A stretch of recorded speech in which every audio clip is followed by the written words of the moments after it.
Me waiho mana waiata a te rangatahi anō, te rangatahi hei whakatika. Ko ia nei te kōrero kua puake i te kaupapa a te kaunihera o here taunga.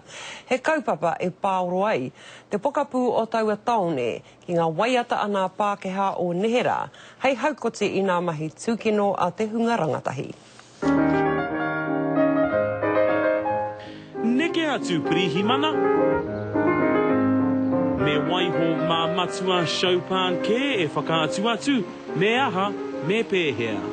We've introduced a scheme of playing classical music over loudspeakers based on an overseas models, which sees that sort of those youth that are sort of disenchanted or hang around at night don't like being in places where classical music gets played. Kua toru wiki tēnei kaupapa a te kaunihera o here taunga e whakahaere tiana.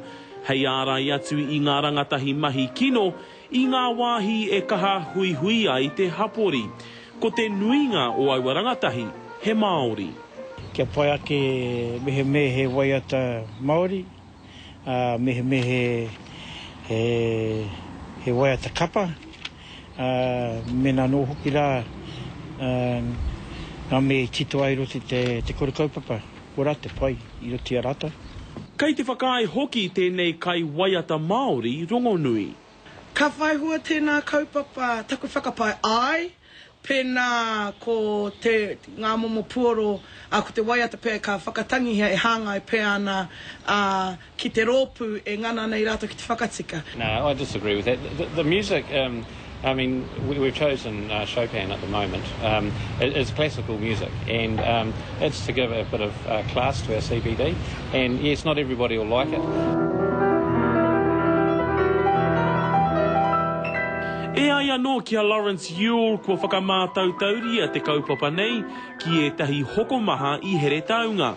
Nō kona i mutu ai ngā tuhi me ngā peita kino ki runga i ngā pātū o aua hokomaha. Do you like Chopin? Yep. Kia hoki atu rātou ki te marae. Kia mahi tō tika i a rātou i rungi ngā marae. Ki ngi kiri ona, te karere.